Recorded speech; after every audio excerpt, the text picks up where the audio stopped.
everyone. Are we actually going live? We'll see. Why is this broadcast not available on INN? I don't know.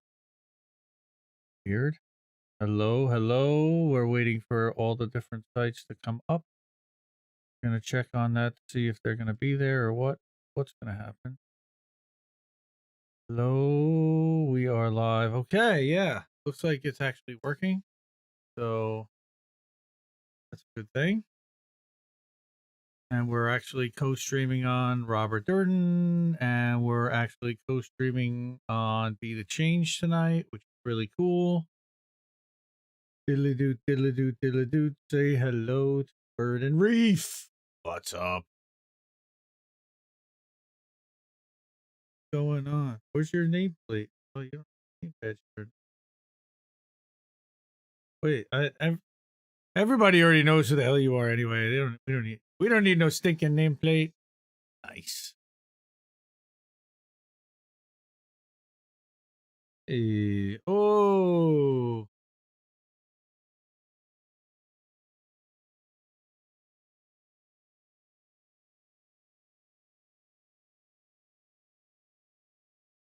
Yeah, and this thing's in the chat. His links are in the chat too. The link tree. So Therese got that set up now.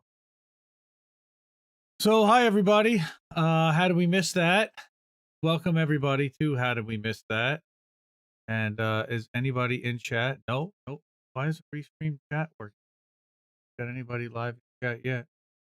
Yeah, I guess it's gonna take a few minutes to get the thing live, and I know there were a bunch of people that were waiting or coming to hang out. So hi everybody.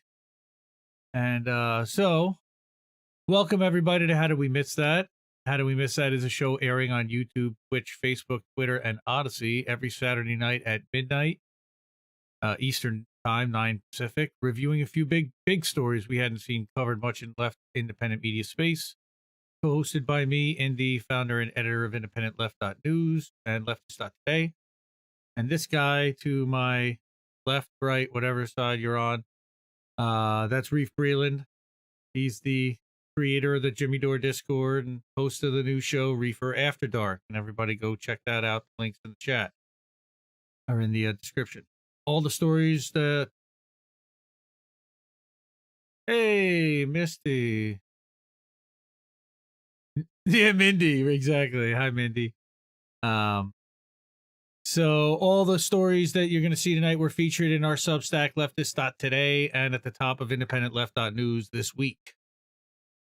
Just my little spiel talking about the sites Independent Left News, independentleft.gg, which is our Discord, and Leftist.today are your number one source for left-leaning political news, videos, podcasts, articles, insight, and opinion, showcasing left-leaning independent media free from advertiser influence. I also wanted to give special shout outs and thank yous to our Patreons and Ko-fi supporters. We've got Eric T, who's probably here somewhere in the chat. Hi, Eric. Hey, Lila, you're in the chat. Hi, Lila. Fanto. Luigi's hanging out in Twitch. Hi, what's up, Luigi? Verdant Square, Jersey Green. Kendra Wade. Hi, how are you? Welcome, everybody. Restream chat's acting a little funny, it looks like. Taking a little bit. But again, wanted to shout out to the patrons and Ko-fi supporters. So we got Eric T. We've got Richard. We've got Nikki, Radical Leftist Agenda. She's probably here somewhere. Les Bones. Love it. Love him. Noli D hooked us up earlier this month. Love Noli, INN family member. And we had a new Ko-fi member this week, our new patron, Richard M, signed up for Independent Left News. Thank you so much for that. And then Lady Dragonfly Robin During. We love Robin. So she hooked us up with a Ko-fi also. Appreciate that. Wanted to also shout out our volunteers, Nicole and Darlene, who do our, and now also Stephanie, who do our Facebook and Instagram posting every day for Indie Left. Warren, War Deer Entertainment, and Extra Booyah for clipping the show every week and allowing us to have clips put out. Also wanted to give a special shout out and some love to my friend Mona Carmona, who I know she was in the hospital last week, so she's amazing. Love her. Afeni also, I know she posted something today, so just want to send out some love to Afeni. And Chris over at uncensorednews.us, check that site out. He does something a little bit similar to what Independent Left does. He's an aggregator and a curator of news, focused heavily on environmental issues. Also want to say hi to Nay at Nay's Garden, and last but not least, say shout out the INN network, Indie News Network, indienews.network if you haven't seen it yet. Also wanted to mention that the podcast is now up to date. We're up to the most recent episodes, so we should have all of them up there with thumbnails and all the descriptions and everything. And that's the audio version of this show. So you can head over to anchor.fm/independent left news and you can subscribe, or you can find us on Spotify. And wow, that's a mouthful. I know. Sorry, everybody. I know I talk a lot. And I'm going to be talking a lot tonight. And I don't think that we set a Google timer. We're already 6 minutes in, but I think you're ahead of me, and the smoke machine is already doing its work. I don't know if that's you or the actual graphic, but that's cool. Did something a little bit different tonight. Not just gonna show you the whole story, but instead going to do what most shows do and actually just show clips of articles, and I pulled out the important parts, or the parts that I thought were most important. I read them. Yeah, I sure did. So let's switch over to Indie Main, and you can see our first article is from, oh boy, why is, oh, here, is from RT. And the theme, the first theme tonight is inconvenient reporting via RT. All right. So we've got, the first thing is from Kit Clarenberg, who has been killing it lately. This guy, man, I don't know how he's been getting his sources. He had that incredible investigative report on Assange from Australia and what had been going on over there. So he published this piece in RT. Leaked doc reveals which messengers send the most data to the FBI. Isn't this nice? So, got here. Oh, there we go. Now it goes. I was just trying to hit the arrow. An internal report, right, reveals how WhatsApp and iMessage are happily handing over users' data to the feds, sometimes providing the source and destination of messages every 15 minutes. I guess that's okay. Good to know. Definitely good.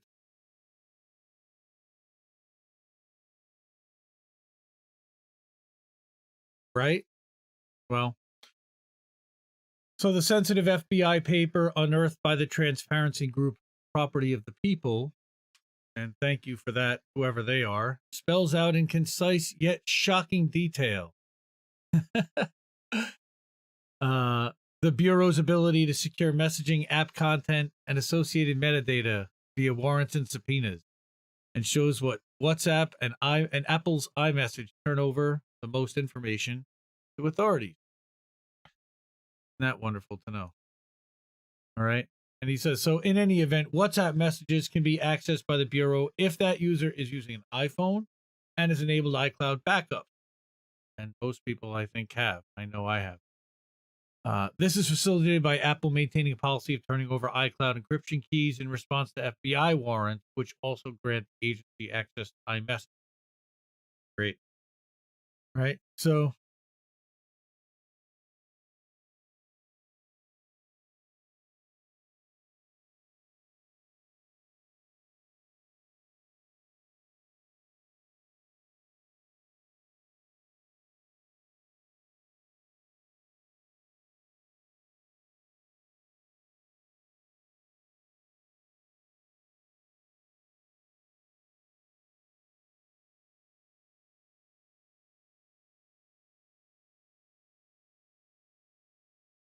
yeah, thanks. Yeah, thanks for that. So this is an important thing. I don't know how this guy got access to the, he's writing up the FBI data. And I really hadn't seen this too many other places. Interesting that it took somebody at RT across the world to break it. So, interestingly, there are some other messaging apps that you can use that are a little bit more secure. Again, investigators can access certain information on users of Signal. Okay, much vaunted by privacy advocates, despite being developed with U.S. government funding, including date, time users registered, and the last time they were active. But Telegram's strict policy of not cooperating with court orders, apart from confirmed terrorist investigations, in which the app may disclose the IP addresses and phone numbers to relevant authorities, is also noted in the report. Oh, wow, everybody lost sound for a minute. That's great. Sorry to hear that.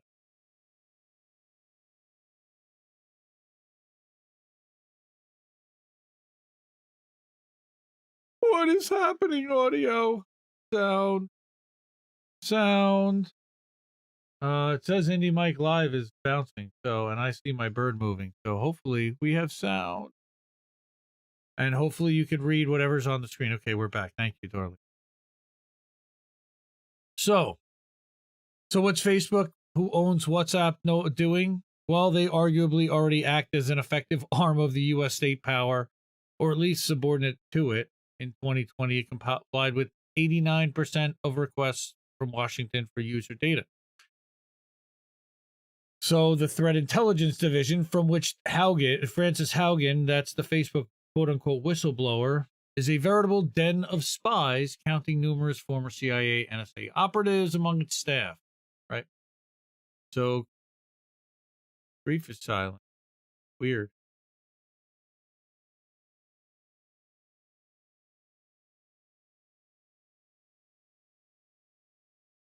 Hear me now, hopefully, right? Yeah, maybe. On your Stream Deck, there should be a thing that says Zoom and / Discord. Yep. I think I got it. Cool. I think we might got it now.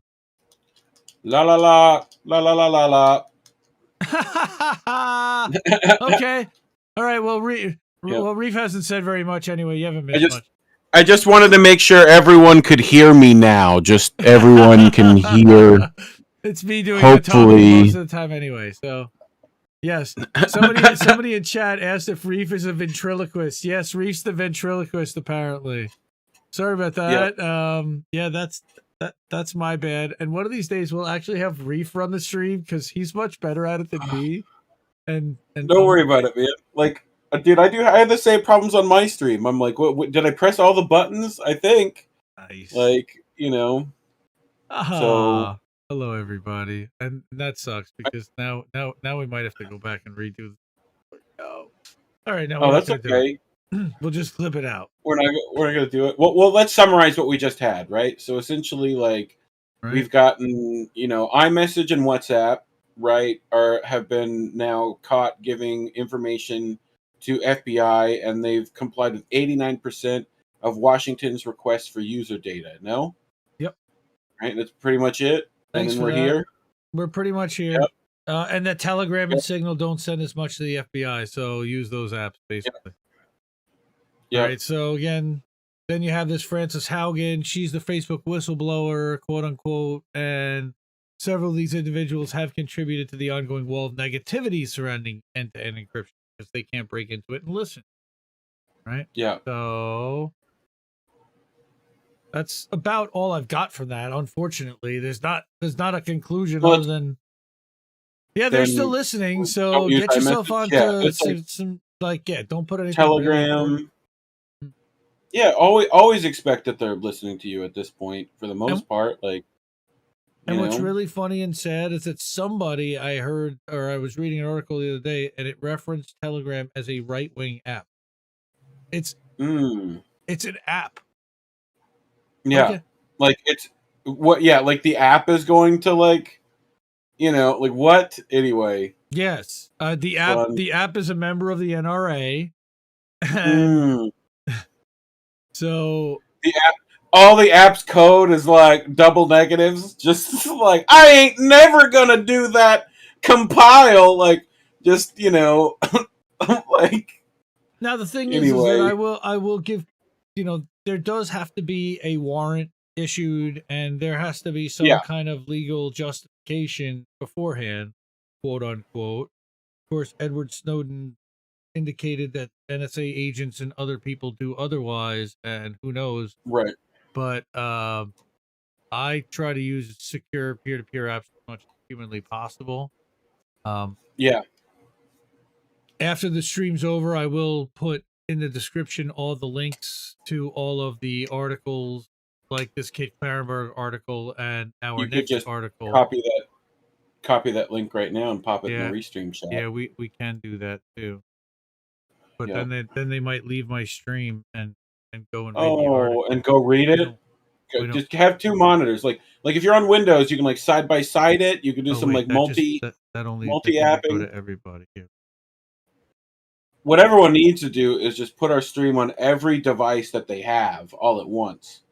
Oh, it And just really funny, but just right. like on Twitter, this stream is the person who wrote the next article. Nice. INN family member Tara Reid. And this one was Tara! really tough to read. Yeah. Tough to read. Oh my God. How did I never put that one together? That's terrible dad joke. Yep. Literally, it was just liked by Tara on Twitter, and hi Tara, and how you doing? Love you. Let me move Love you a little bit too. higher so you don't see stuff. Hopefully, Oh, you broke it. I broke. We're gonna leave it right there. Perfect. Okay, so Tara Reid. The shaming of sexual assault whistleblowers has to stop, and that is about as obvious as you could get, of course. Yep. Yeah. And this is in the wake of the Andrew Cuomo revelations and the investigation that has come out, and she's going to get into a little bit of that here. And I clipped And out. part of this is because of her book, which if people haven't went and found it, Left Out When the Truth Doesn't Fit In, should go find that. Go follow her Twitter, all that fun stuff, because she needs it. So, And follow her on Substack as well. Give her a shout out and a sub on Substack, and you can actually hook her up with a $5 a month thing on Substack if you're so inclined, and you can hook her up. So she wrote this op-ed for RT, and they have picked her up. She indicated for the next few articles that she is going to be publishing, and she's also going to be co-publishing this on Indie News Network Substack, and going to be doing an audio reading of this for the INN. So what she's talking about is victim shaming the women who speak out against committing sexual harassment. Right. Which is now all too common, she's saying, in the U.S. It signifies diabolical intent to protect powerful predators at the expense of truth, right? Yeah. So when Amy Frank decided to become a whistleblower on sexual assault and sexual harassment in the United States military, so she had Amy on her podcast, and you'll see this, she'll reference this later on. Her new podcast for RT, The Politics of Survival. Definitely subscribe to that on Spotify and everywhere else that you podcast. So she realized it meant that she could possibly lose her career due to retaliation that regularly faces those who challenge and expose a broken system. So this tells a much longer story. Again, I encourage everybody to go to the RT piece. And again, we'll be co-publishing this onto the INN Substack within the next couple of days. That she created this, that Amy Frank created a nonprofit, Never Alone, to help soldiers and their families access resources and advocacy. Right? She cites one case where a victim took her own life, and after 9 special forces officers gang raped her, and nothing was investigated. According to Frank, the pervasiveness of sexual assault and domestic violence in the military ensure that Never Alone is a much needed resource. And I know that Amy and Tara just did a Twitter Spaces audio thing the other day, and Twitter flagged it. So we're gonna have to get that up on on the INN Substack as well and put that out in another place. So again, going through this and so she said that as a survivor, she was determined to speak up for young soldiers, right? And cases included domestic violence as well as sexual assault, and some resulted in suicide by the victim, murder and unexplained deaths. It's terrible. And Yeah. And I'm yeah, sure cover-ups from MPs and yeah. One in so what was that? What was that up above that? 1 in 4 women in the military will be sexually assaulted, Frank says. yep, Jesus. yeah, Over 30,000 kill themselves since 9/11. yeah. There is no Jesus data Christ. how many are related to sexual assault. However, that's just how many women have. Because I Yeah. mean, you think about the 22 soldiers, some of those are going to be Yeah. women. So talking about that as Frank's story demonstrates, it's not as easy to be a whistleblower, to be a whistleblower in any situation, especially in institutions with embedded misogyny, as we've seen in the case of Andrew Cuomo. And finding the truth was not necessarily at the top of the agenda, Yeah. right? So again, um, Amy also has encountered Times Up legal defense. I think I missed there's a graphic that got lost in there, but really they're talking about how Letitia James, the Attorney General of New York, released details of the criminal investigation into behavior toward his staff with startling and damning results. So, in one exchange between upper level staff, it was discussed how to shame a victim publicly, referring to both Lindsay Boylan and Charlotte Bennett, the people who have credibly accused homosexual conduct, by Mm-hmm. employing the same tactics that Joe Biden used against our friend Tara Reid during his campaign. So now it's Yeah. considered a playbook. So it's to discredit, shame survivors into silence, and Mm. they're made into inhuman objects of ridicule, shield the powerful predator from being exposed with his sexual conduct. And the intention is to destroy and meet survivors. Well, and these actions by these powerful people speak to what they do elsewhere, right? Like, the lack of empathy and power control and stuff like that only like This is is the a thing, Tony. part of that This is is the a thing about part of that psyche decision making, right? Like, yeah, yeah. There's it comes with actually the territory of, what do they call those? Like, what are half those CEOs said to be?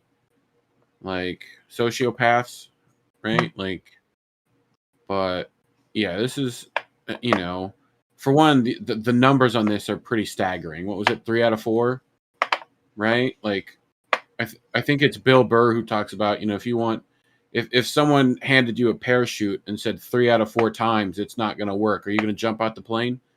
right Like, yeah. when So it's the only way out of your situation. They don't tell you that before you sign the paper.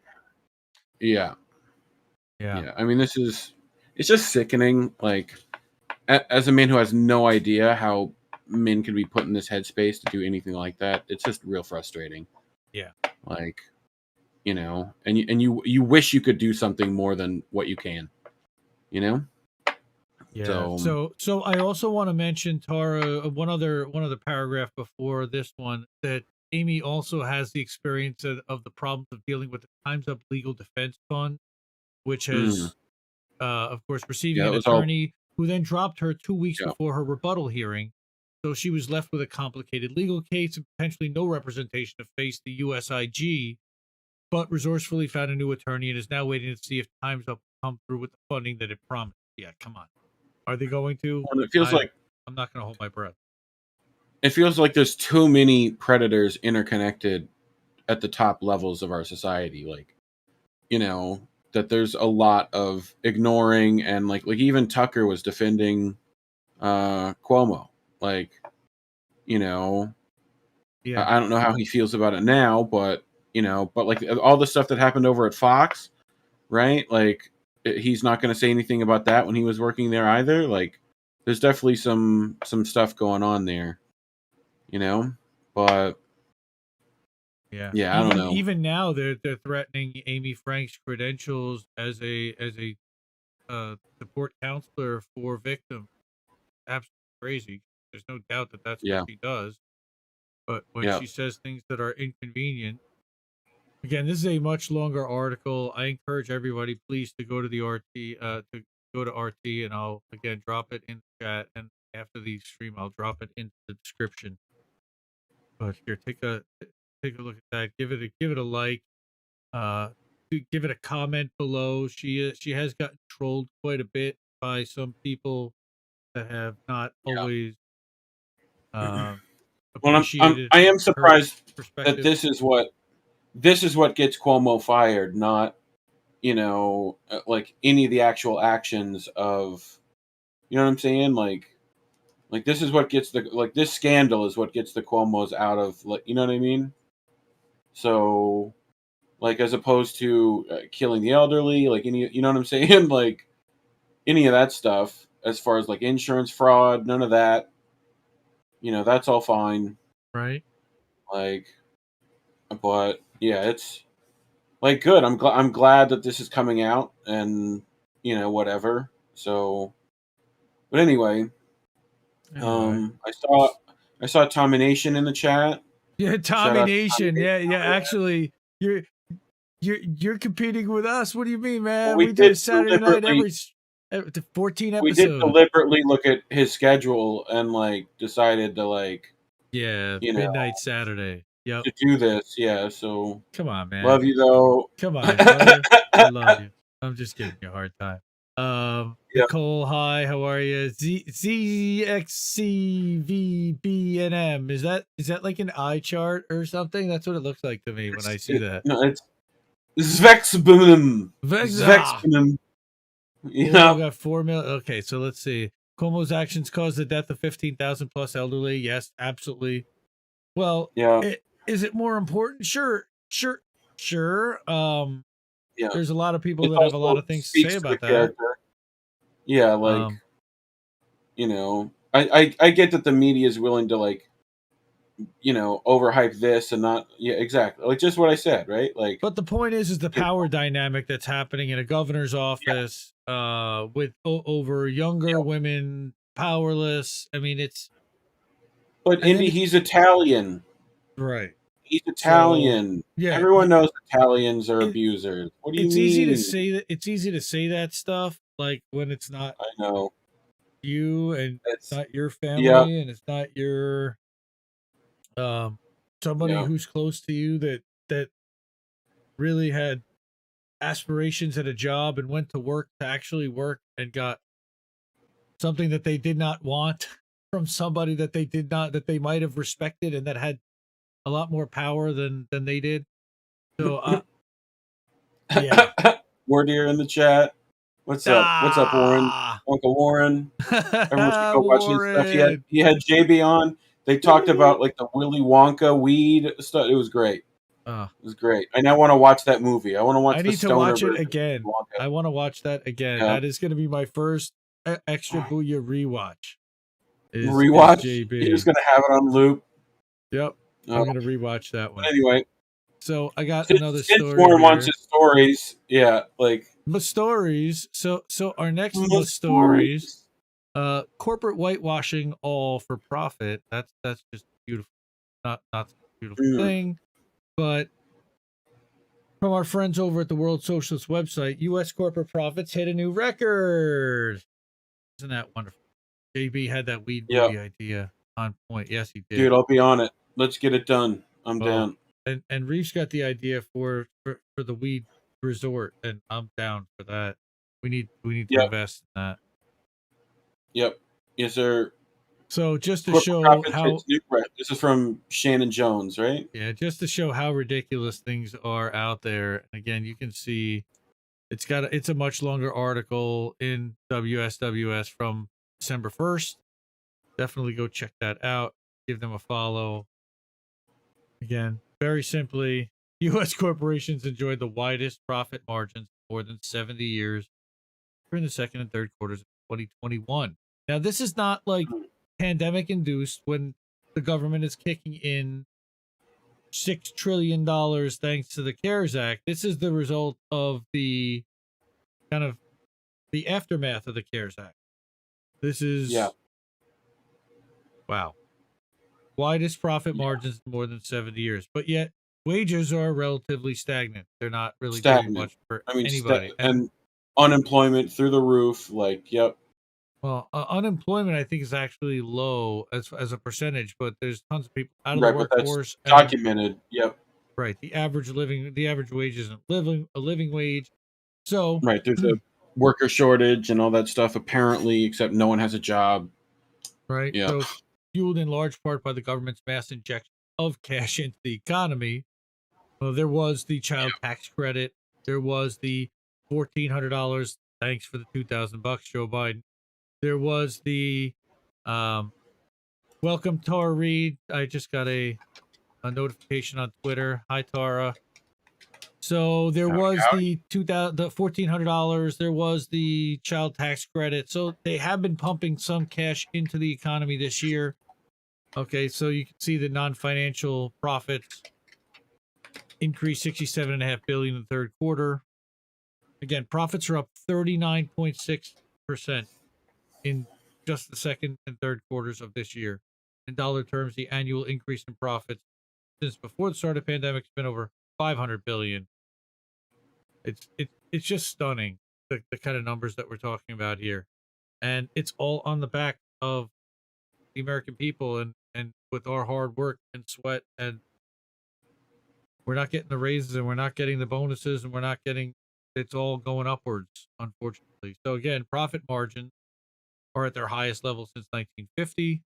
Nearly 2/3 of publicly traded U.S. corporations have reported higher profit margins this year compared to last, and 100 of the largest have booked profit margins at least 50% above last year's level. I mean, this is, again, using inflation, and I think I published something earlier this week in leftist.today, how corporations are using inflation. It was the guy from Dollar General, maybe that was even last week, as an excuse to raise prices. Yeah. But really what they're doing is they're increasing their profits because they realize that they can use that as an excuse and people will accept higher prices as a result. And all they're doing is bumping up their profit.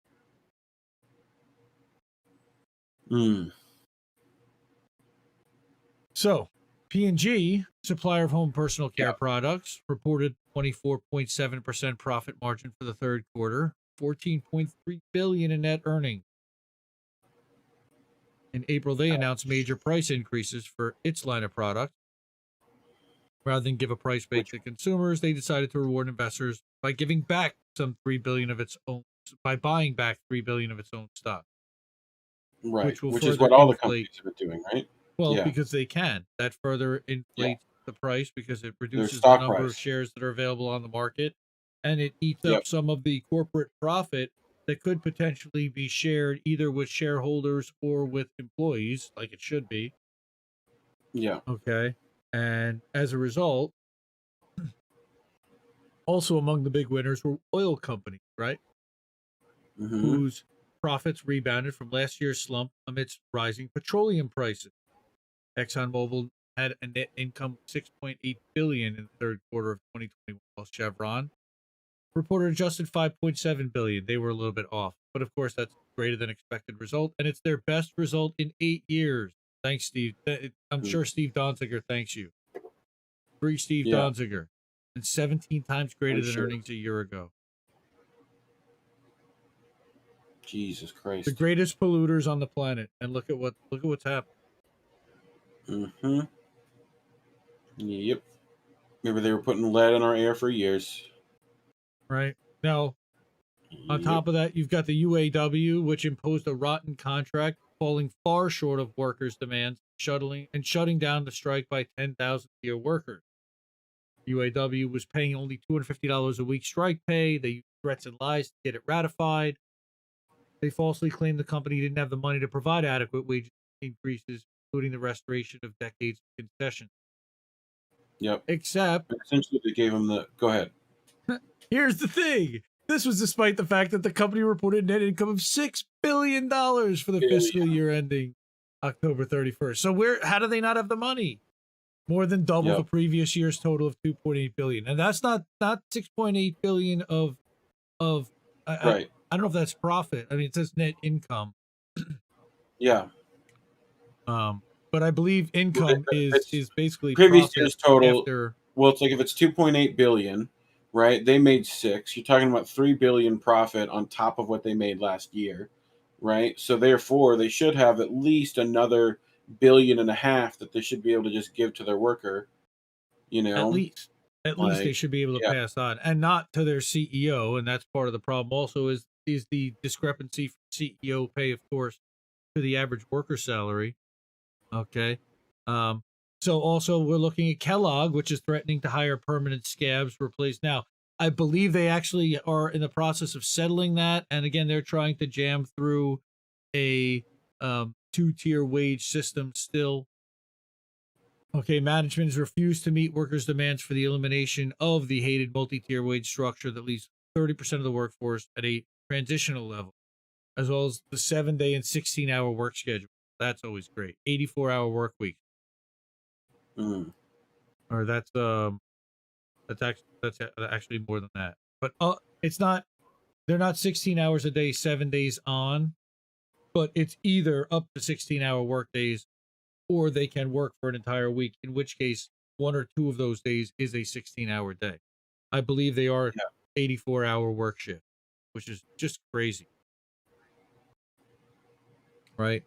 So again, the bumper profits for U.S. corporations amid the worst health catastrophe in 100 years is due to the policies of a criminal ruling class that at every point has prioritized profits over human lives.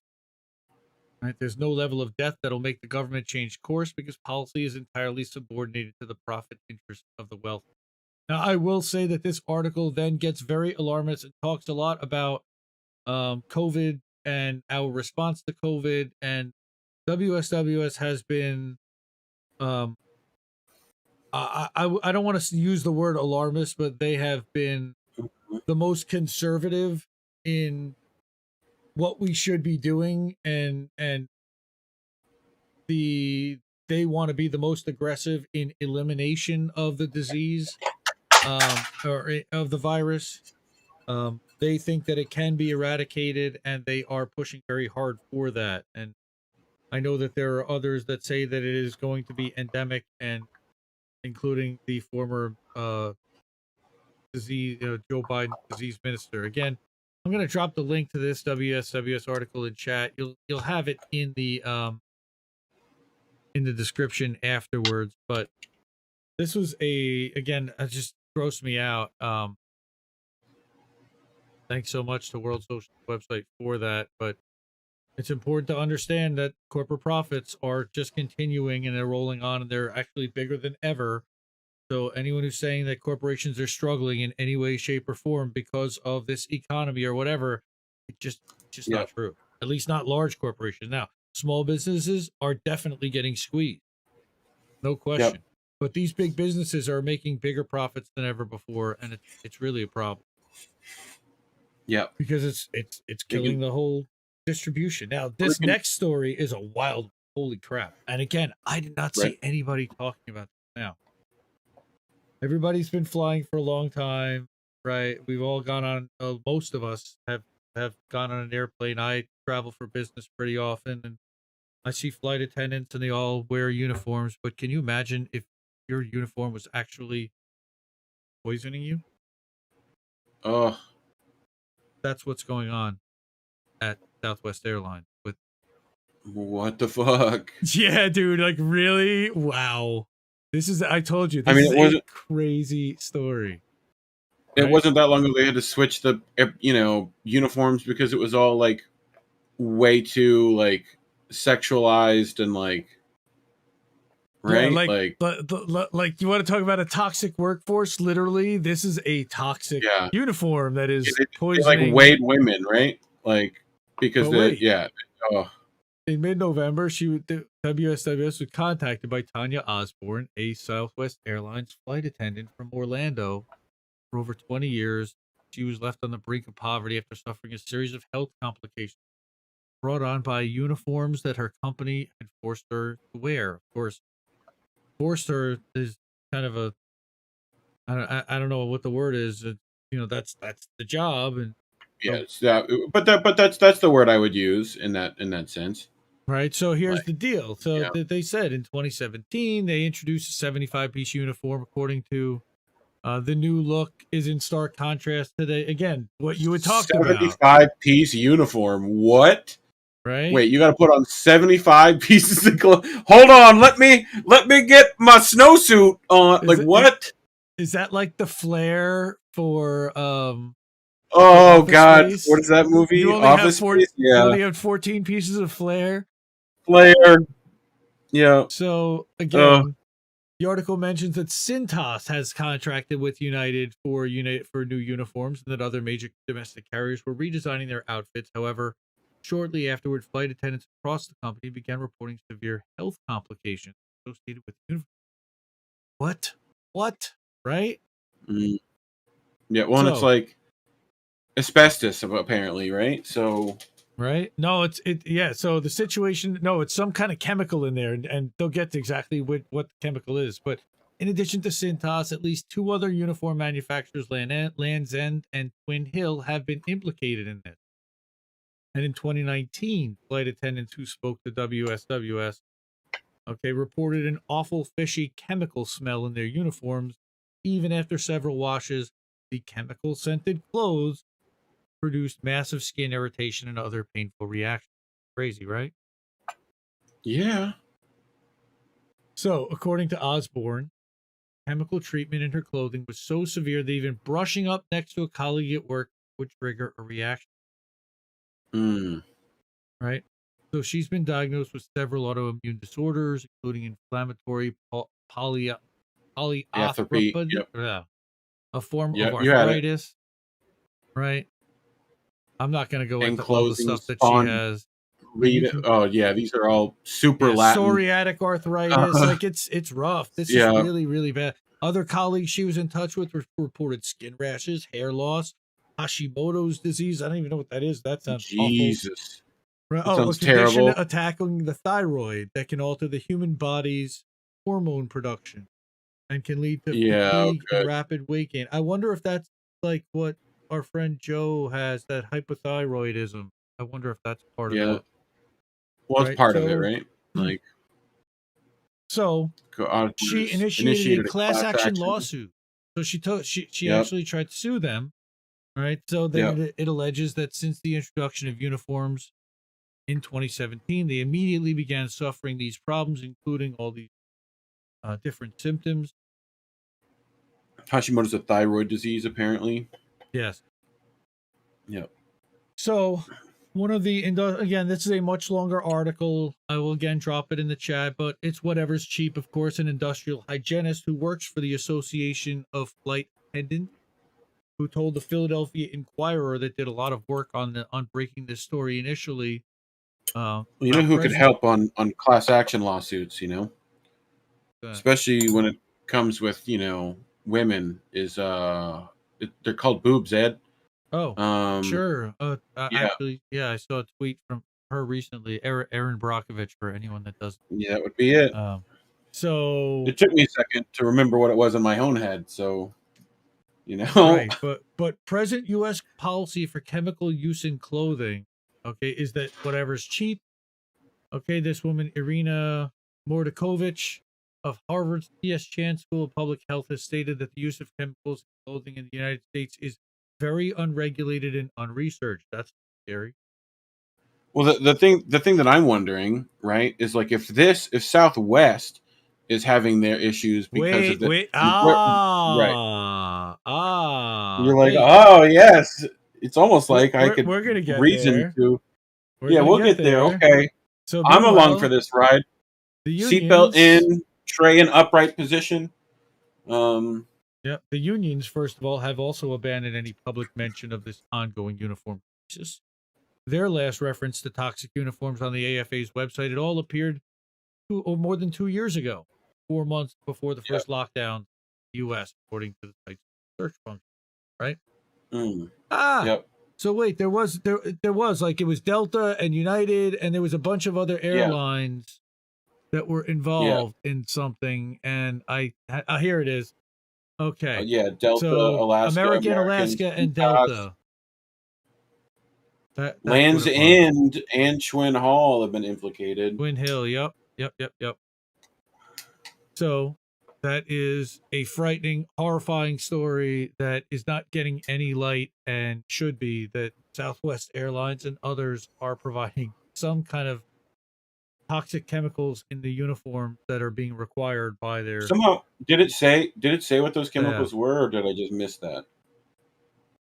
I Like, don't know. I think it's in the article. If I'm looking at the mm, article, skin rashes, arthritis. Okay, her dermatologist submitted a letter to Southwest that warned them about the outfits. Transport Workers Union. I'm trying to skim the rest of the article now, but I don't yeah, see it. just in case it said it. But here, let's drop What it are in the cotton-based chat. alternatives?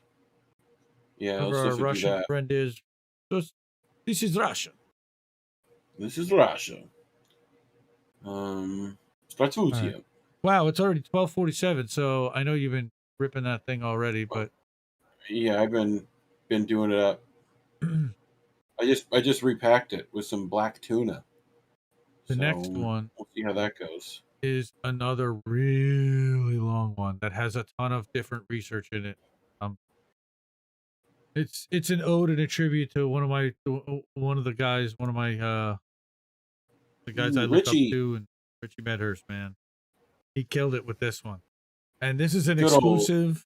Dick Medhurst. All right, yeah, Big Dick Medhurst, as Pasta likes to call him, but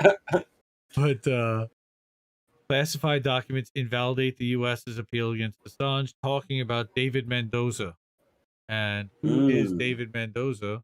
Well, he goes into an entire story, and he apparently interviewed David Mendoza. This is available at Richard's Substack at richardmedhurst.substack.com. Okay, We'll so put it in the who is chat when we're David done with the Mendoza? article. Yeah, we'll drop that in chat Yep. here for everyone to go and give him a follow, a subscribe there. This is a pretty amazing piece. This was at the end of last week, but that David Mendoza Herarte was extradited from Spain to the U.S. on condition that he be allowed to serve his sentence in Spain.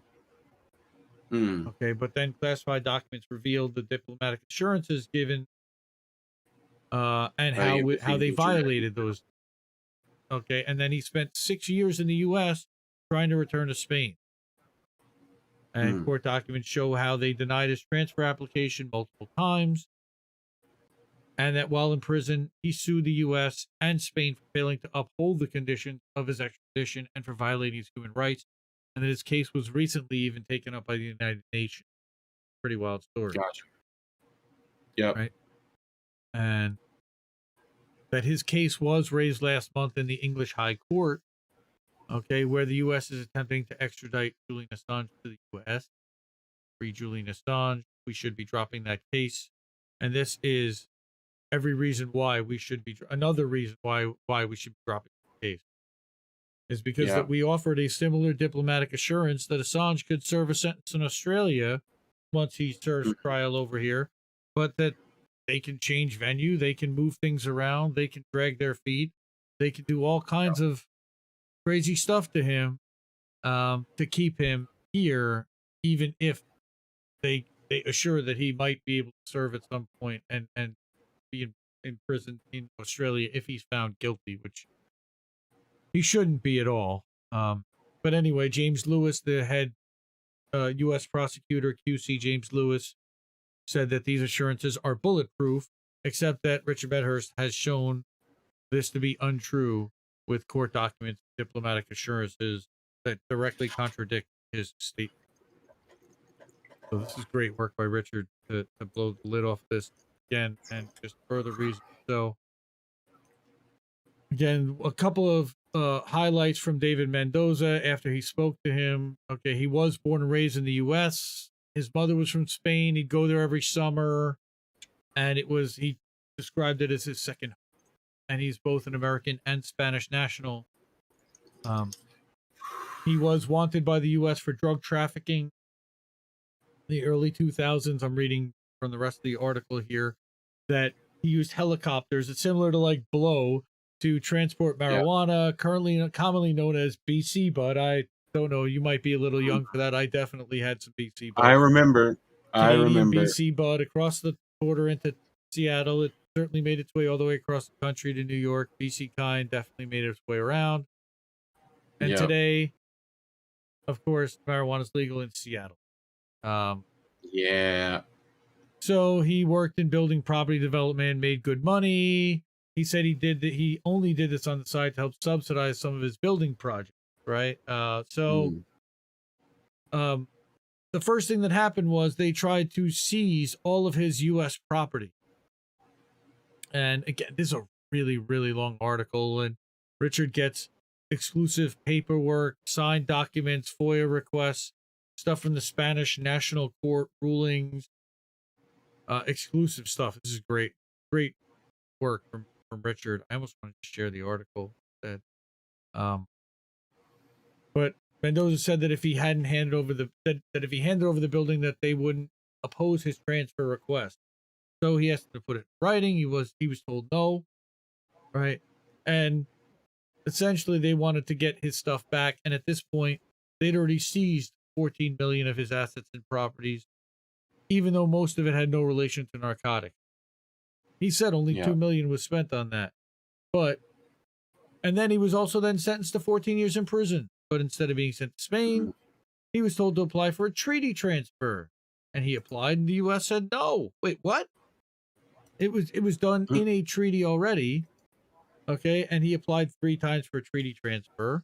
This is a crazy story, right? And this is what they're probably going to try to do if they ever get Assange to U.S. shores. And this is what the case that Richard is making here, and that he's documenting. It's pretty remarkable. Okay, that the U.S. continues to deny this guy to leave, and he said, "That's when I realized I'm in the wrong court. I'm going to get nothing here." So he sued Spain instead, and it actually worked. So he won both of his lawsuits, and then it was about Spain pressuring the United States and having somebody high enough in Spain exerting enough pressure. Okay, they were ordered to hand over diplomatic communications with the U.S., which had previously refused to give Mendoza. They revealed that Spain had only asked the Americans to send Mendoza back 2 times, which was disappointing. In total, he spent 6 years and 9 months in the U.S. prison system, each day in violation of this U.S.-Spain extradition treaty that had been signed and the conditions imposed by the Spanish National Court. I mean, it's beyond an injustice. So once he was in Spain, he didn't get out until 2019. All right. Now, the thing is that the whole idea of why he was going to serve in Spain to begin with is because he could, the Spanish prison system allows you to spend time with your family. It allows for conjugal visits. He had a newborn at the time. He had an autistic child. And also some of the best rolling papers in the world, but he lost that, of course, over time. And he said like his kids call him David now. They didn't even call him Dad, and it's really sad. So it says that this case is incredible on its own merits. Nevertheless, it must be examined in the context of Assange's extradition, and that when James Lewis told High Court judges that the United States have never broken diplomatic assurance ever, that this is simply untrue. So Mendoza's experience shows that for Assange, any diplomatic assurances or agreements must be written in explicit language and signed by all parties, including him, so that in the eventuality of noncompliance, he may be afforded the opportunity to contest this in court, despite his status as a non-signatory of the U.S.-UK extradition treaty. That's one of the things that the U.S. courts kept saying was, well, if you didn't sign the treaty, then you have no standing and you have no claim to it. So you can't claim, make anybody enforce it, even if it includes your story, which is crazy.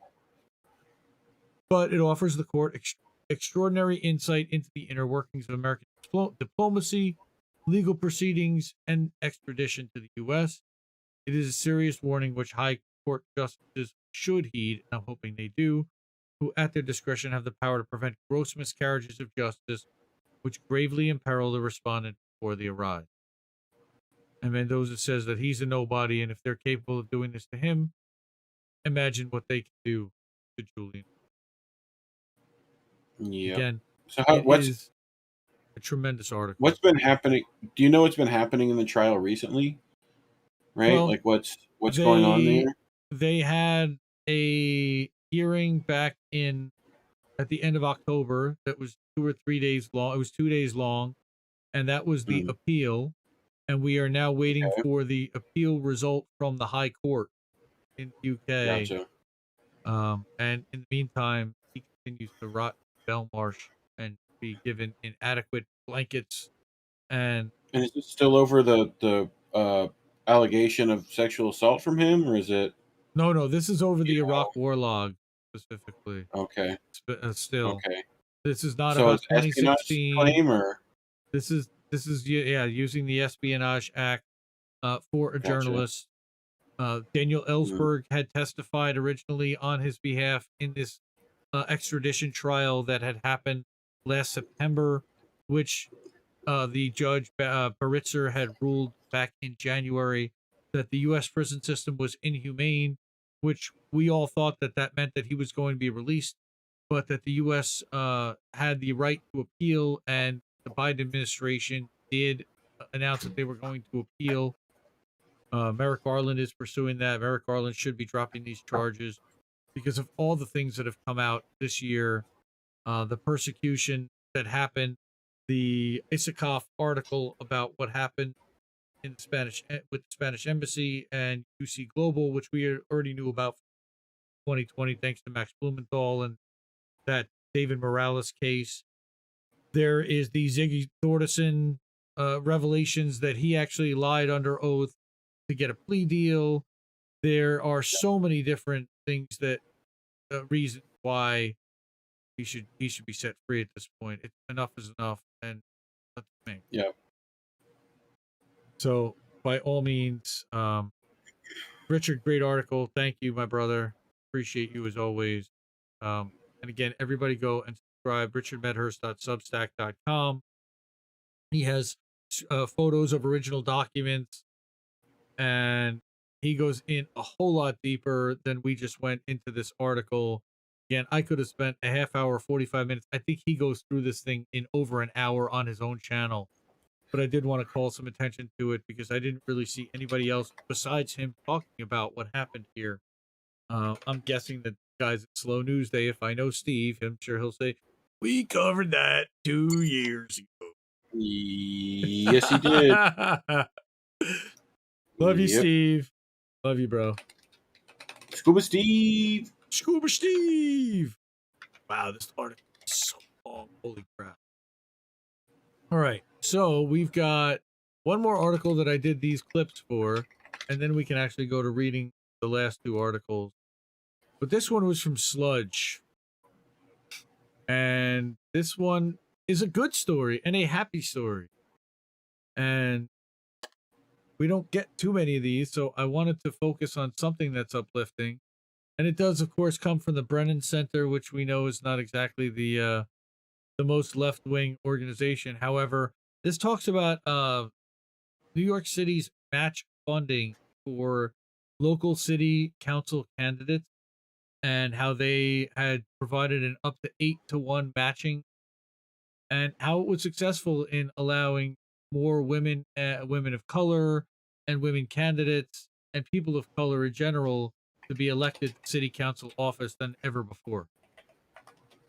And as you can see, that's what David Moore over at Sludge said in his headline, subheading.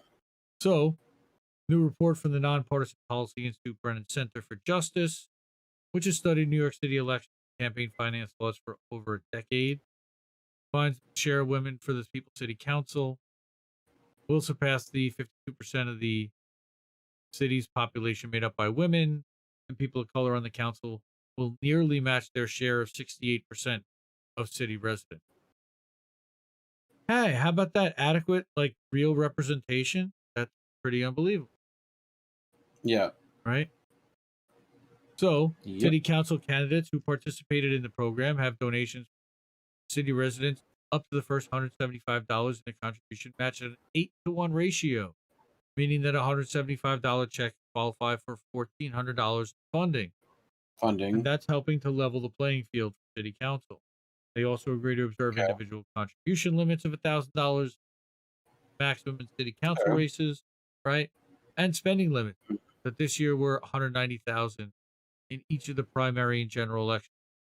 Big fan of spending limit for sure. So what are those?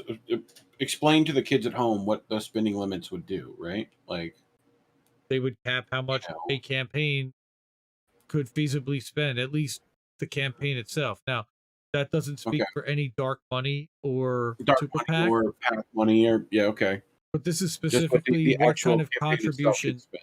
Yeah, exactly, in order Okay. to be eligible for the 8-to-1 matching on. So is that in each of the primaries? So you get that for the primary and general, apparently. Yes. Okay. Why 190,000 seems an arbitrary, These you are know. city council races. I mean, they're not Yeah. federal office, Yeah, number one. just bump it up to 2. You Well, know, it's like 9.99. there's This some is kind of it's a $10. I'm guessing that there's some kind of a calculation or Yeah, formula that they're using here. sure. And to everyone on Like Twitter, I'm sorry that the stream and the images is not a little clearer, but it looks like it's a little blurry. weird. but the public financing system again. This is Jumani Williams, who's a public advocate. He actually, I remember in 2018, he ran against Nomiki Konst, who was running for New York City public advocate. Of all people. Namiki Kunst, cool. But the public financing system allows folks to listen to the mass of people because it spreads out who has the ability to touch elected officials. Yeah, you can speak to people who give $5 and $10, and that's all they can afford. Right. I would hope that if you're running for public advocate, you'd be doing that anyway and trying to represent them even more than the people who can cut dollar check because they're good already. They don't necessarily Yep. need your influence too much, guy. Um, Hmm. so reminding people that the successful 2018 ballot initiative to strengthen that matching was based on legislation introduced in 2016 by Ben Kallos, who sought to boost the matching ratio for small donations of 175 or less and slash the maximum allowable contribution for participating candidates to encourage small donors. And I think that that's great. And Ron is a big advocate for local government as well. Yep. All right. So that is those. And we have a couple of other articles. I have no idea what to go. Oh no, it's Okay, your. yay! It's the Substack. Good, but you know what I did do, and I bet if I go to the Substack, it's gonna work. Hey, embedding's allowed. Nice, so we can actually watch it on here. Cool. You know, you can watch it on the Substack, leftist.today. We have an In case you want article to up watch it right now again. for that, in case you want to watch that or share the replay with anybody later on. We also have it shared on indienews.network. So we have 2 more articles to cover. One of which is, oh God, I've actually got coworkers and friends who live in Michigan and Mm, Oxford High School. This okay. is the one. This is the one I Oh, I told you I might have a hard time getting through this. yeah. Um, Yeah. Well, luckily, I've not heard much of this story yet. So, you know, so they charge the I'll take parents. you through the bullet point. Okay, yeah, I heard something about that, right? You know, but I've Um, heard nothing of why or whatever. I've kind of isolated myself from that story somehow. yeah, I haven't really been plugged into it much, but I do know that on Friday that schools were closed in most of Oakland County due to another threat. and parents are freaking out, and they don't know what to do about this And situation this is right now. from Common Dreams, right? Yeah, so this is Brett Wilkins over at Common Dreams, who's just, gun control failures. And again, we believe in Second Amendment and the right to bear arms and own a weapon responsibly. But we need to be enforcing the laws that we have. I know that we're not already doing that. I don't know if new legislation is necessarily um, required, but enforcing the ones that we have and then passing more extensive background checks, criminal national database, et cetera, et cetera. I think that there are some things Right. that we could potentially do. But according to the Detroit Free Press, a 15-year-old sophomore at Oxford High School in suburban Detroit, armed with a semi-automatic handgun, shot 3 students, dead, wounded at least 8 others at the school on Tuesday. Mm. He was subsequently, um, and again, you can see Rashida Tlaib, and there, Yeah. Well, so he you just see he just brought a pistol, semi-automatic handgun. semi-automatic handgun. And then as it Okay. turns out, I think that he had gone shooting with parents, and he had expressed Yeah. that he was depressed and had some issues, and they yeah. And then this tweet Mm. just haunts me, um about another parent from the school, how utterly desolate our country seems to be when we continue to let these horrific tragedies occur. And, you know, I've got 3 young kids. They're not high school age, but I drop them off Yeah. every day at school. In the back of my mind, unfortunately, I have to think about, is this the last time I'm going to see my kid?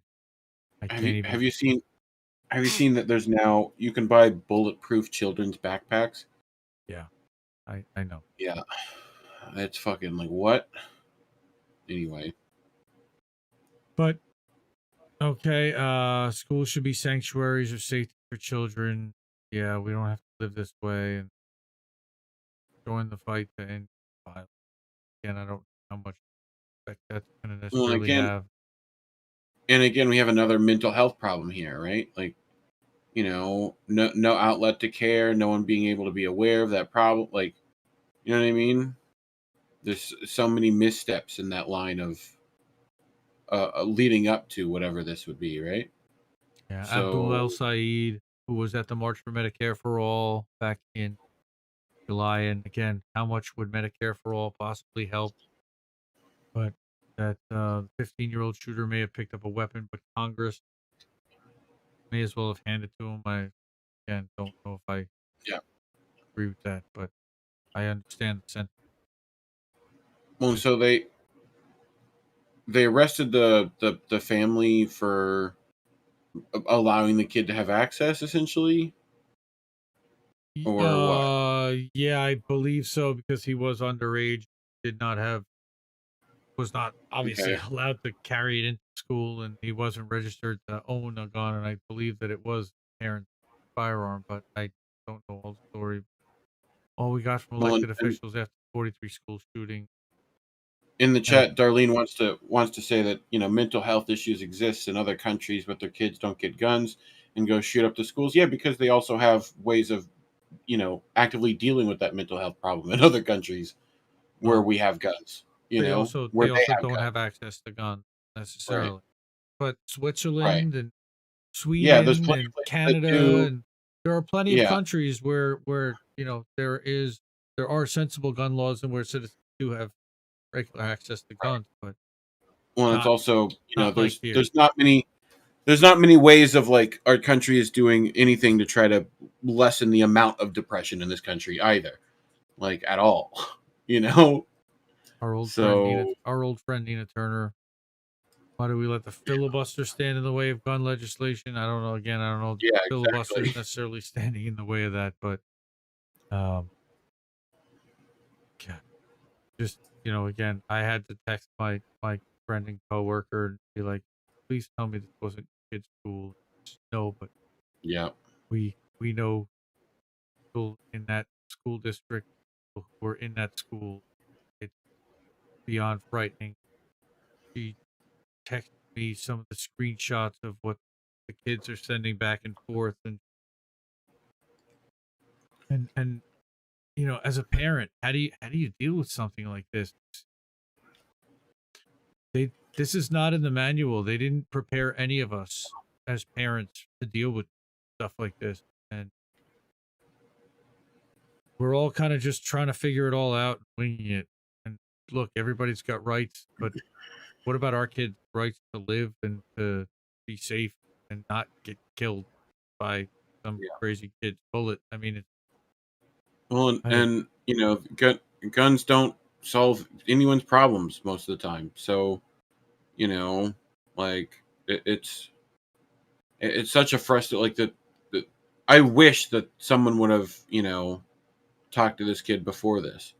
You well, know, and so apparently there were like big cries for help that were either help ignored or as missed. always. Yeah. Huge cries Yep. for help, literally like help me. I believe were one of his messages like the day before.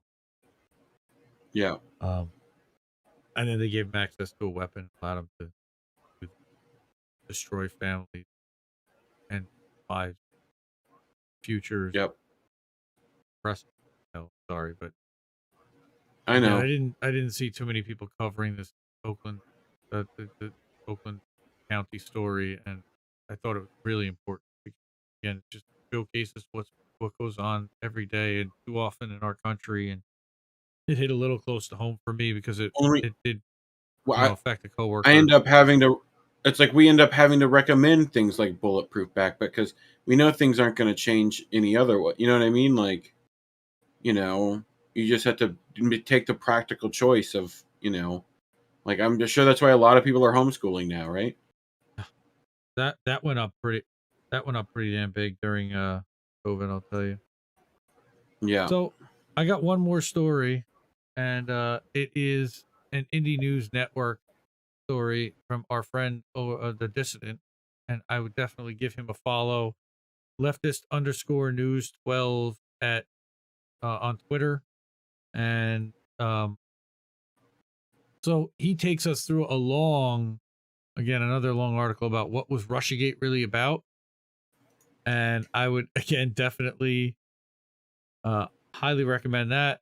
But he breaks it down that it was broken down into smearing Assange. Okay, of course, that was part of the plan. Right. In fact, the CIA could not find a connection between WikiLeaks and Russia. Also calls into question the claim that Russia was WikiLeaks' source for the DNC email story. So this claim was first made by a company called CrowdStrike, but Sean Henry admitted that they had no evidence of the claim. There it is. Yeah.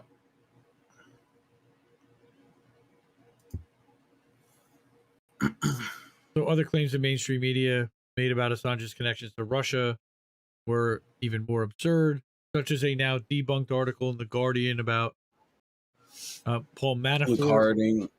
Yep. Yeah, right. We knew about that. And that this was Yep. intentional propaganda technique to paint Assange in bad light in order to manufacture consent for the 2019 arrest for reporting on U.S. war crimes in Mm. Iraq. Again, pro-war propaganda that also gave you Russiagate. the ability to saber rattle, to arms race. Okay. The Rachel Maddow segment where she claimed Trump not listening to John Bolton on Venezuela meant that he was being controlled by Putin. Poutine. Putin. Right. Um, Then you've even got Hillary Clinton calling Tulsi Gabbard and Jill Stein Russian agents with no evidence. FBI claiming Bernie was being helped by Russia with no evidence. This has been an ongoing thing, right? Yep. So now proven fact that the West trained members of the neo-Nazi Azov battalion in Ukraine was accused of repeating Kremlin talking points. Boy. What? I'll get a little Oh, closer. sorry. You can hear I'm cutting out. typing.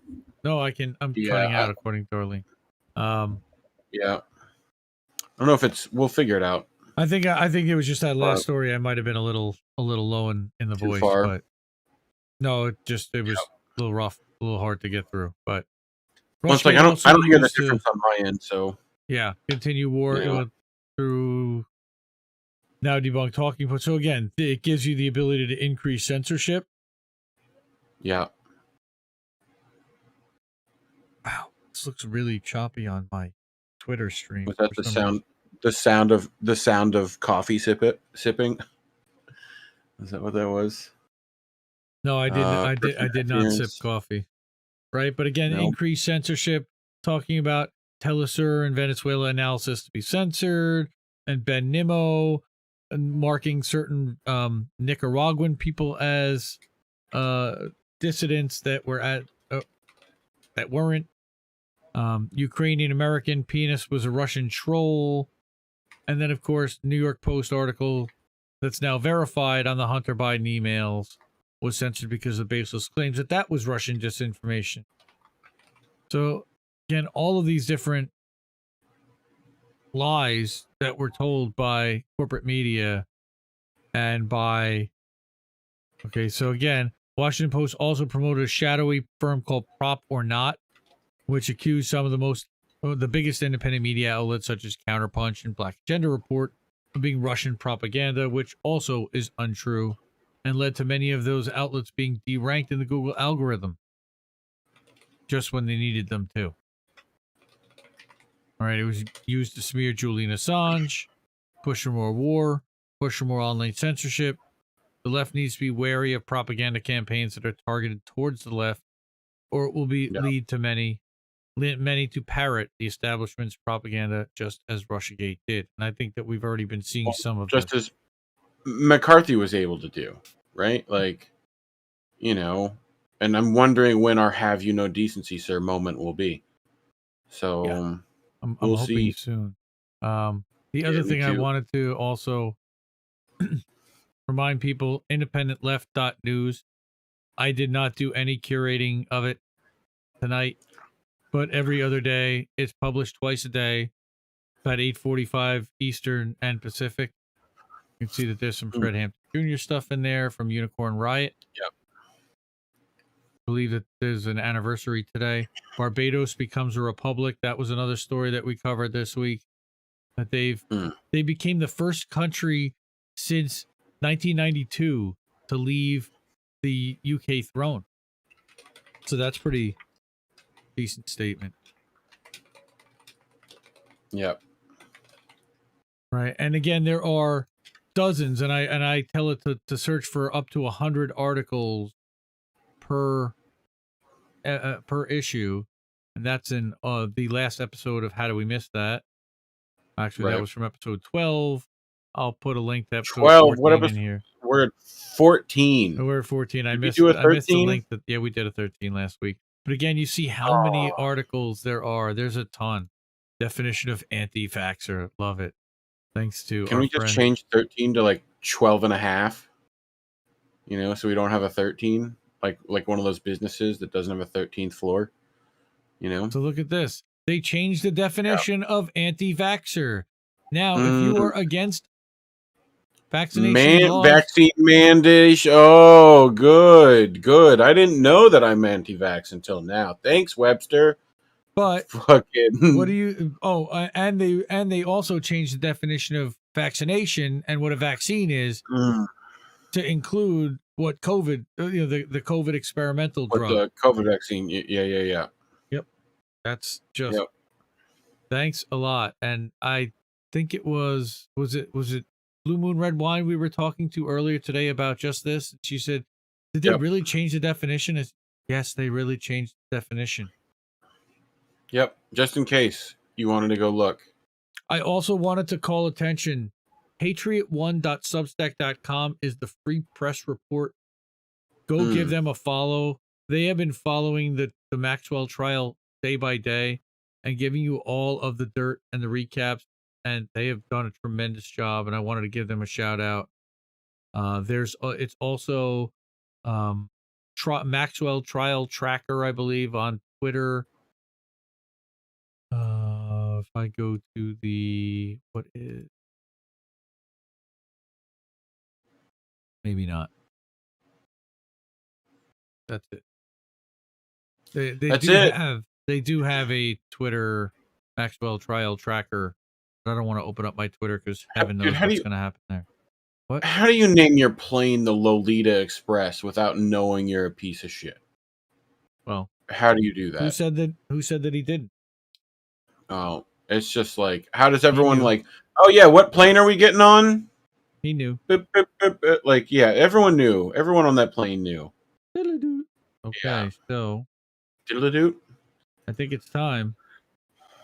It's time. Ready? I watch YouTube, yes, sir. Boats that smash into other boats. Boats that smash into other boats, huh? Woo! Happy Hanukkah. Happy Hanukkah. Happy marijuana, actually. Nice. I feel like the menorah you'd be much happier about lighting, you know? So, seeing as how it is the 8th day of Hanukkah today, right? 7th. Pretty sure. Tonight is the 7th technically. Night. Well, technically now it's Sunday is the 8th day, right? Yeah. But I just thought you would find that hilarious, right?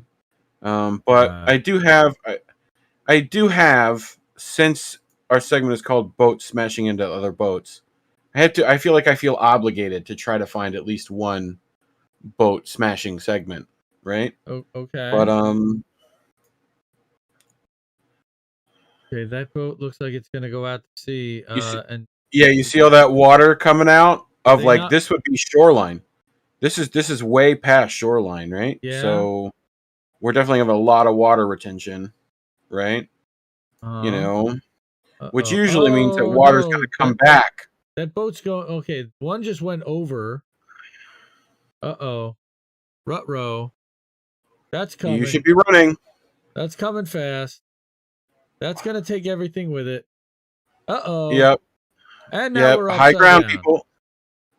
And now we are running and upside down. We're definitely running. And we are wet. There's the water. And we are very wet. Yeah. Definitely very wet. And now we are underwater. Underwater. Like it's such a like quick chaos. This is why you gotta like, okay, where's the shoreline? Oh, why is all the water leaving? Oh. Hey, no. Maybe like, anyway, I would have loved if there was like a tsunami siren going and those people were just still there because they wanted to save their boats. But anyway, I thought this guy was pretty cool. That's a nice praying mantis. Yeah, that guy's definitely praying. I like how this guy got like multiple angles of this mantis. But I had a mantis on my grill once that I got multiple angles like that. It was like he was sitting there posing for the camera. He looked right at me. I still feel like what do you want? That's the next insect like horror movie. You make those things like 8 feet tall. They're all like camouflageable, so like, but it would be like with human stuff. It'd be good, Sure. But I just thought you should, that those stoners out here become some real spin. Engineers. That's a serious spin. Nice. Yep, you just got to keep it. You just got to make it even, bro. You just got to make it even. The only problem with that is it's burning the bud, and nobody's smoking it. Nobody's smoking it. Well, he's got it like rigged behind him, probably. This had music, right? And I decided not to play it. Thank you. Right, but I thought because like all of this music stuff is probably whoever this guy's like music was, but just figured be safe than sorry. But this is in our stoner engineering, nice, right? Which is a pretty nice little subreddit there. But this is the segue of like stuff. So I just wanted to wish everyone a happy honk. Nice. Happy honk, everyone. Love it. As the father of a 6-year-old, that looks exactly like all the cards that are in my house right now. Nice. But the other celebrations aren't any better. But like, look at this. Die, Christmas tree. Oh, I hope I don't give you nightmares. That is. I hope everyone likes me, Christmas tree. Like, what is this? Creepy. That's real creepy. Like a toy soldier face. I don't know. I wish I knew, but I don't know. It reminds me of like iRobot. It does. It's very uncanny valley. Yeah, like it's very Vicky in the iRobot. But just in case you needed other ways of celebrating Christmas. It's a lighthouse or it's a mushroom, right? Sure. Yeah, that's what it is. This is apparently in Russia, which I just find a normal day in Russia is the subreddit. And SFW, folks. Yep, it is. Hopefully, no one's at work at 1:26 in the morning. But put the kids with the blindfolds on. On the blindfold, it's just a snowman. It's probably just like the back of a snowman. That's right. Oh, it's a snow woman. Actually, that's her hair. So if everyone thinks turtles are slow, I just wanted to make sure people understood. It's very like stoners. Stoners can be fast when they want to, Like keep an eye on that guy right there. Gone. Like, yep, they're just tiny little torpedoes. That's cool. Whoa, dude. Whoa. That's it's cool. Awesome. Yep. That reminds me of like Finding Nemo. Where they get into the jet stream. The jet stream, yep. Those are my favorite characters. But we had Tara Reid earlier and her horses, and I have a feeling if she ever tries to do videos with them, it'll be very similar to this. Everybody, I'm Stephanie Quayle. Everybody.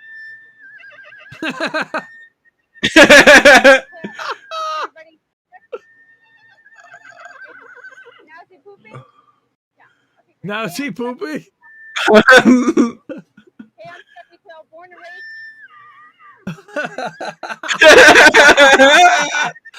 Oh, that is one sassy horse. He knows take number 140. Take number 140. That horse knows what the star of the show is. I'll tell you right now.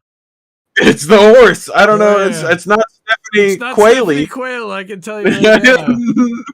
I wonder if there's any relation to Dan Quayle. Maybe. Don't know. Former vice president. It's possible. But That's what else really I got? funny. I do have some dad stuff, right? And just I know your kids aren't at this age yet, but I feel like this is coming in your future, right? So this old prank, right? Oh my god. Yeah, kids observant. Yes, yeah, it was. He doesn't have to ask. He felt that. He didn't have to ask. Yep. He's like, that was fire. Yep. Fire. Yep. Sorry for overmodulating everybody. Okay. Yeah, I know, right? Level. So you said you wanted to go play bowling earlier, right? Is he bowling thumbless? Look at that split. Tell me he's gonna nail that. What? Come on. This kid's a monster. Nice. Monster. Yeah, that's what's up. Dude, what is he, about 7? Funny. Wow, that's impressive. Yep. I couldn't do that. I love that stance with the thumbless throw. Like, what is that? That's a perfect throw right there. That's Pete good. That's Pete Weber. Like, Pete Weber would be very proud. What? Apparently Osimo is real. I am Osimo. Bang! Dad had to step away because he was laughing too hard. He did not want that to be on camera. There you go, bud. Yeah, he's still smiling. Look, okay, bud? I know that guy. That's my buddy. That's my buddy, Owen Moon. Is it? Dude, Owen Moon? Owen. That's totally Owen. Oh my god. I gotta send this to him. Nice. Wait, what is it? Nice. Bad parenting? What? Yeah, Bad Parenting presents. Yeah. Uh, My but God. Nice. Face down. what else I Oh, got? more TikTok on Reddit. Uh-oh. Yep. Doot, doot, doot, doot, doot. These cocamelon kids are a different Ah, breed. DMCA, DMCA. La, la, la, la, la, la, la, la, la, la, la, la, la. Dude, that's my car. Dude, we have that car, and my kid has definitely done that. So sure. Christie's lame. I love it's with the hard like Oh no. thing. But have you ever seen wobbly no. sausage? Wobbly sausage.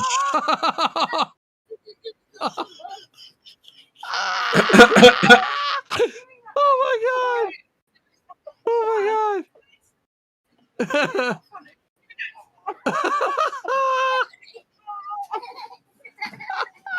No, I don't wanna. No.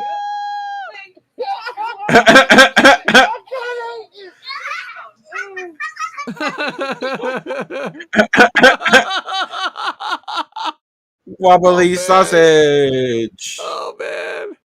Oh, definitely NSFW on that one. Holy moly. Yeah.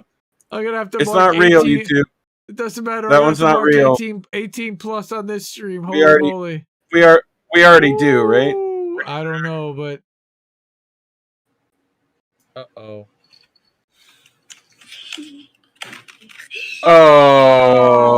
Oh. Just the like, yep, and now I'm upset. No, I'm very upset. Oh, that's yeah, I don't like you very much, Kitty. All right, what do I got? Full screen. I mean, I'm sure a bunch of people had Thanksgiving stuff and a bunch of things happened, but this is who I wish was at like family reunions and stuff, you know?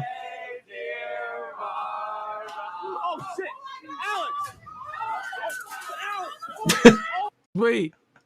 What? He like fire extinguished the Did he just like, run through the whole room like half naked and jump out the window? no, Wait, with a hit fire extinguisher. Hit that again. Can I see Yep. that? Wait, what? First of all, pause. Go back. Yeah.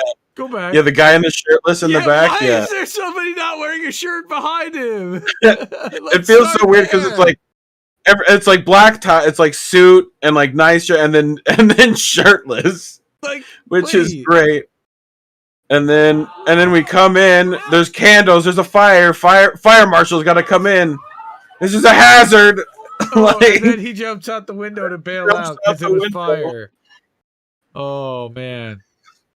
Nice.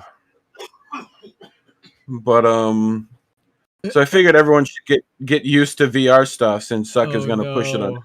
A VR bar fight.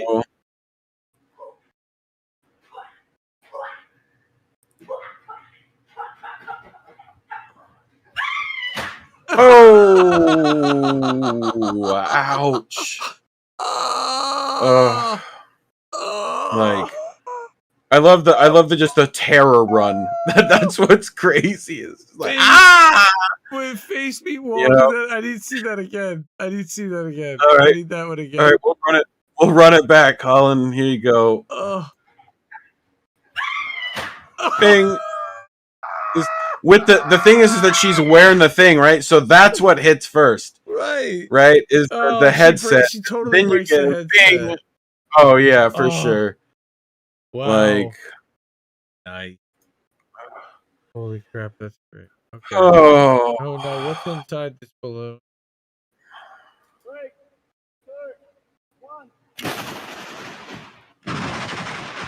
Whoa. Why does it miss that one? What is this magic, sir? Why did that one not break? And the one behind it did. Yeah. Wow. That's. I still don't understand. Was the arrow supposed to go through all of them? It must have, right? Like that's what it must have been supposed to do. But like, why did that one not? It's Did it it's really? just Wow. craziness. Well, it's It's like an it had illusion. hit. Were they rigged to explode? Maybe, but you would think that like that might be it. That might be the move. And what the hell? Where is that they could blow up balloons that big and wow. Okay. In a No. warehouse. Some kind of like airplane hangar. Okay. Next. Okay. What could go wrong? Might not know how to ski. One thing I do know how to do is fly. And drink. How far? Not far. Ow. Oh, I feel bad. I regret my decisions. That Oh. yeah, definitely. That will leave a mark. You're like, how far? Not. Bow. Like, he'll feel that in the morning. here's another one. This is the congratulations you played yourself segment. Excuse me, I need a Sir Ow. Wow, do you know how hard you had to be walking into glass to do that? Like, oh, and not cut your face? not cut. Yeah, well, it's a safety glass, so like, Yeah, but yeah. The Stone Cold Steve Austin music at the end. Oh, it's Yeah. DMCA. DMCA. I hopefully stopped it before that. Like, can you get DMCA on 2 seconds? Probably. I hope not. Yeah, me too. Me too. Because that was all it took for me to know what it was. You're just getting ready for your baseball game, right? No, You're putting no. You're putting on your gear. We're doing pitching practice, and just a little off kilter. Oh, I knew that was coming. Why did I know that was coming? Always put on your cuff first. That's the lesson of this story. Oh, you know what? Even if the cup was on, that would have freaking hurt. Yep. And you know that the pitcher aimed that for his nuts, right? Oh, it must have oh my god. It seemed like it was definitely there's no question curved over or something weird. That was not a curveball. That was a fastball. Right at his fastball. Straight to it. Oh, that sucked. Oh, this one has no sound, which I really wish it did. That's not good. That's not good. Is that gonna rock it off? And boom! Oh my god! Oh wait! Oh no! I'm on fire! Oh no! Oh no! Boom goes the dynamite! Holy shnikes! This is why we don't play with explosive, kids. Only use explosive professionals to have your fun. Hi, I'm Mike Tyson. That's very good. Hi, I'm Mike Tyson. Watch me beat Peter McNeely on Comcast Cablevision. Oh goodness! Hi, I'm Mike Tyson. Watch me fight Peter McNeely on Cock Cable. Hi, I'm Mike Tyson. Watch me beat Peter McNeely on Salmon's Cablevision. No, Salmon's Communication. All right. Hi, I'm Mike Tyson. Watch me beat Peter McNeely on Samsonite Cable. No, Salmon. Oh. What's up, man? What's up, Caleb? How you doing, man? What's up, man? Oh, dude. Hi, I'm Mike Tyson. I'm Mike Tyson. Samsonite Tyson, Cable. I love you. In the case you see this, Tyson, we're big fans. Please don't beat my ass. Please don't. But that's funny. Because you're gonna end up like this person would end up. Wee. We're gonna go down the road, except that's not the road. That's not the road. Oh. Wait. He's still in the tire. Yep. He's gonna go all the way down the mountain. Oh boy. I hope he's got Bear Grylls level survival skills. I hope so, because he's gonna be rolling for a while, it looks like. Yeah. What's next? This one. Oh boy. How do I make this bigger? Wait, how? So that we can see. Wait, there's somebody. Well, of course there is, but behind the wheel. Yep. Okay. Hold on, I'll get it. Oh my goodness. Can I just do this? There we go. Oh my good. Nice. Hi. Hi. Okay, hi. Hi, call the police. Help. Help. Hi, I'm okay. Hi. Help. My tires Please. are about to blow up on fire.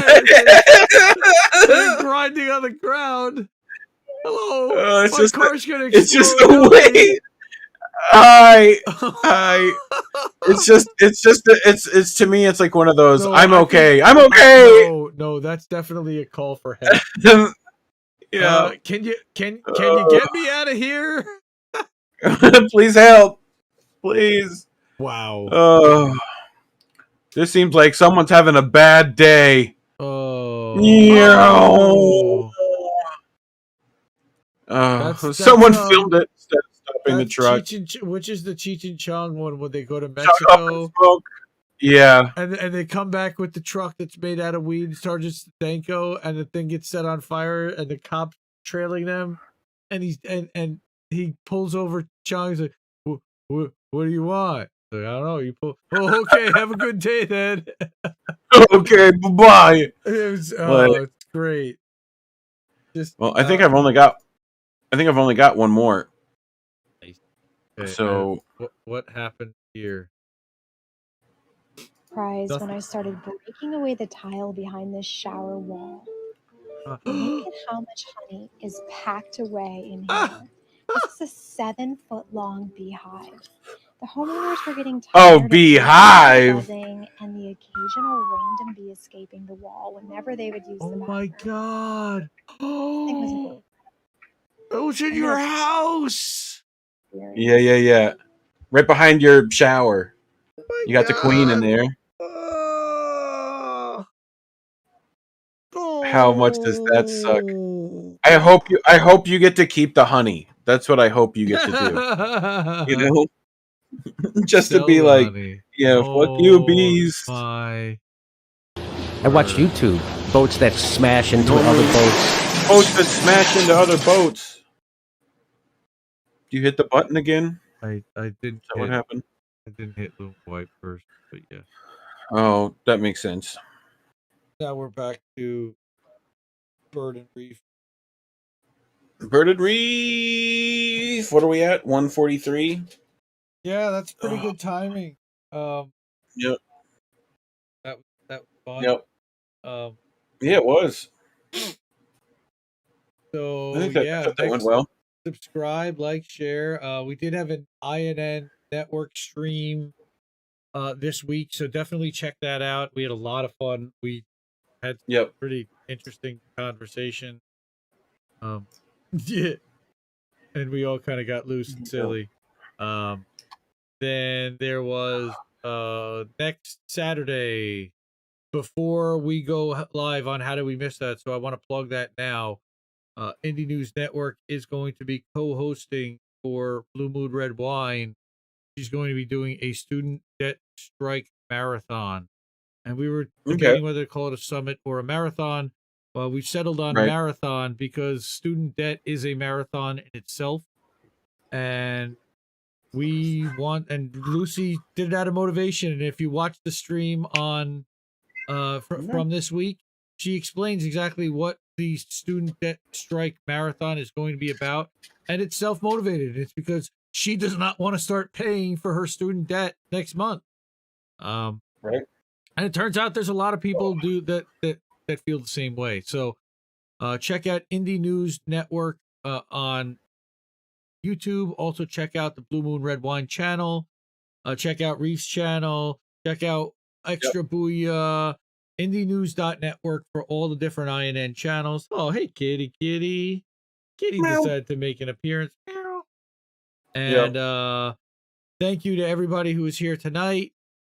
They follow Indie Left News, of course, at IND Left News on Twitter, YouTube, Facebook, Instagram, everywhere on the socials, as Ron Placone likes to say, our friend Ron.